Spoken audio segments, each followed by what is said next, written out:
সংঘটিত হৈছে এক ভয়ংকৰ ঘটনা আৰু কনিষ্ঠ ভাতৃৰ হাতত প্ৰাণ গৈছে এবাৰ জ্যেষ্ঠ ভাতৃ আৰু পাৰিবাৰিক কন্দলৰ বাবে এই ঘটনা সংঘটিত হৈছে বুলি জানিব পৰা গৈছে আৰু গোলাঘাটত এক ভয়ংকৰ ঘটনা সংঘটিত হৈছে আৰু এবাৰ কনিষ্ঠ ভাতৃৰ হাতত প্ৰাণ গৈছে এবাৰ জ্যেষ্ঠ ভাতৃ আৰু কনিষ্ঠ ভাতৃৰ হাতত প্ৰাণ গৈছে জ্যেষ্ঠ ভাতৃ আৰু পাৰিবাৰিক কন্দলৰ বাবে দুই ভাতৃৰ মাজত সৃষ্টি হৈছিল কাজিয়াৰ সূত্ৰপাত আৰু কনিষ্ঠ ভাতৃৰ হাততে প্ৰাণ গৈছে জ্যেষ্ঠ ভাতৃ প্ৰবীণ শইকীয়া এক ডাঙৰ খবৰ আমি প্ৰলে কৈছো এই মুহূৰ্তৰ এক ডাঙৰ খবৰ গোলাঘাটত ভয়ংকৰ ঘটনা এবাৰ সংঘটিত হৈছে পাৰিবাৰিক কন্দলে এক ভয়ংকৰ ৰূপ ধাৰণ কৰা পৰিলক্ষিত হৈছে আৰু কনিষ্ঠ ভাতৃৰ হাতত এবাৰ প্ৰাণ গৈছে জ্যেষ্ঠ ভাতৃৰ আৰু কনিষ্ঠ ভাতৃৰ হাতত প্ৰাণ গৈছে জ্যেষ্ঠ ভাতৃৰ এই হৃদয় বিদাৰক ঘটনা সংঘটিত হৈছে গোলাঘাট জিলাৰ ৰঙাজানৰ সমীপৰ কৰকামুদৈ গাঁও আৰু গোলাঘাট জিলাৰ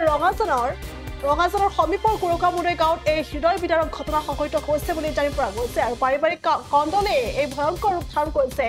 এইবাৰ আৰু লগতে দুই ভাতৃৰ মাজত সৃষ্টি হৈছিল কাজিয়াৰ সূত্ৰপাত আৰু কাজিয়াৰ সূত্ৰপাত সৃষ্টি হৈছিল আৰু তাৰে পাছতে এই ভয়ংকৰ ঘটনা সংঘটিত হৈছিল বুলি জানিব পৰা গৈছে আৰু দুই ভাতৃৰ মাজত পাৰিবাৰিক কন্দলৰ বাবে এই হত্যাকাণ্ড এই ভয়ংকৰ ঘটনা এতিয়া সংঘটিত হৈছে আৰু কনিষ্ঠ ভাতৃৰ হাতত প্ৰাণ গৈছে জ্যেষ্ঠ ভাতৃ প্ৰবীণ শইকীয়া আৰু দুয়োৰে মাজত কাজিয়াৰ সূত্ৰপাত হৈছে আৰু কাজিয়াৰ সূত্ৰপাত হোৱাৰ ফলত এই ঘটনা সংঘটিত হৈছে বুলি জানিব পৰা গৈছে আৰু প্ৰবীণ শইকীয়াৰ ঘৰৰ কাষতে থকা কনিষ্ঠ ভাতৃ টুটু শইকীয়াই নিশা প্ৰবীণ শইকীয়াৰ ঘৰত প্ৰৱেশ কৰিছিল আৰু দুয়োৰে মাজত সৃষ্টি হৈছিল কাজিয়াৰ আৰু কাজিয়াৰ শেষ পৰিণতি হৈছে হত্যাকাণ্ড আৰু এইদৰে মৃত্যু হৈছে এতিয়া কনিষ্ঠ ভাতৃৰ হাতত জ্যেষ্ঠ ভাতৃৰ আৰু লগতে টুটু শইকীয়াই উত্তেজিত হৈ কাজিয়াৰ সময়ত উত্তেজিত হৈ প্ৰবীণ শইকীয়া অৰ্থাৎ জ্যেষ্ঠ ভাতৃৰ শৰীৰত এনে এক স্পৰ্শকাতৰ ঠাইত প্ৰহাৰ কৰিছিল যাৰ বাবে এই জ্যেষ্ঠ ভাতৃৰ মৃত্যু হৈছে বুলি ইতিমধ্যে জানিব পৰা গৈছে আৰু চিকিৎসালয়লৈ লৈ যোৱা হৈছিল কিন্তু চিকিৎসালয়লৈ যোৱাৰ পূৰ্বে জ্যেষ্ঠ ভাতৃৰ মৃত্যু হৈছে বুলি জানিব পৰা গৈছে আৰু ইতিমধ্যে ভাতৃৰ মৃত্যু হোৱাৰ কথা জানিব পাৰি হত্যাকাৰী ভাতৃ টুটু শইকীয়াই ইতিমধ্যে আত্মগোপন কৰিছে বুলিও জানিব পৰা গৈছে আৰু ইতিমধ্যে ঘটনা সন্দৰ্ভত আৰক্ষীয়ে তদন্ত আৰম্ভ কৰিছে আৰু টুটু শইকীয়াৰ অনুসন্ধান এতিয়া আৰম্ভ কৰিছে আৰক্ষীয়ে আমি পুনলৈ মই গম নাপাওঁ কি কাৰণে মাৰিলে কিবা কাজিয়া লাগিছিলে বোলে সৰু কথা এটাৰ পৰা লাগি পেলাই ঘৰৰ ভিতৰত মাৰিছে বান্ধৱীৰ ভিতৰত সোমাই পেলাই মাৰিছে মোৰ দেউতাক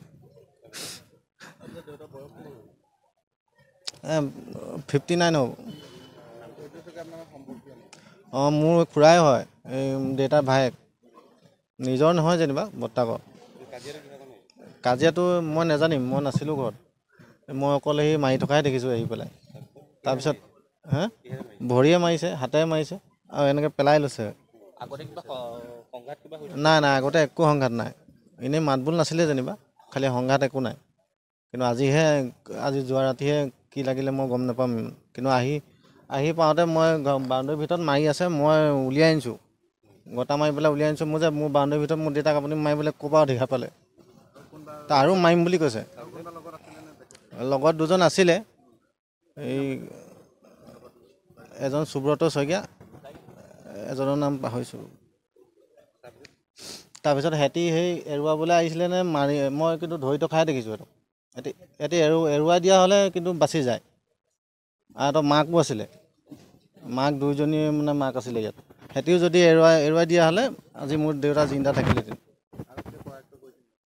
কৰিছে মেইনজনক কৰায়ত্ব কৰা নাই এতিয়ালৈকে হাজিৰ হোৱা নাই তেওঁ পলাইছিলে কিন্তু এতিয়া হাজিৰ হ'ম বুলি কৈছে নাজানো হাজিৰ হয় নহয় ভৰিয়ে আৰু হাতেৰে মাৰিছে মানে খুন্দি আছে আঁঠুৱেও মাৰিছে প্ৰবীণ শইকীয়া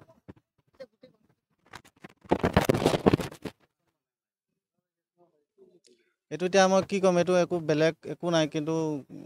মদ খাই আছিলে ধৈৰ্য বোলাজনে বেছি খাই আছে আৰু মদৰ কাৰণে হৈছে এই বান্ধৱীৰ ভিতৰত আহি পেলাই মাৰিছেহি খুব চাগে মানে আচল জেগাত লাগিলে নেকি কিবা ধৰণে ভালকৈ জখম পাইছে নেকি সেইকাৰণে চুকে মাৰিছে মানে এনেই তেনেকুৱা ধৰণে হ'ব পাৰে নহ'লে ঘপকৈ এটা মানুহ সুস্থ মানুহ এটা ঘপকৈ মানে মৰি যাব নোৱাৰে নহয় কোনে মাৰিছে তেওঁৰ ভাইকে হয় ন ভাইকে হয়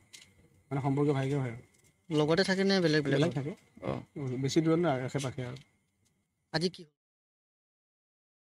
যিকোনো খবৰৰ বাবে যোগাযোগ কৰক 7099017330 অথবা 7099017390 নম্বৰত যিকোনো খবৰৰ বাবে যোগাযোগ কৰক 7099017330 অথবা 7099017390 নম্বৰত যিকোনো খবৰৰ বাবে যোগাযোগ কৰক 7099017330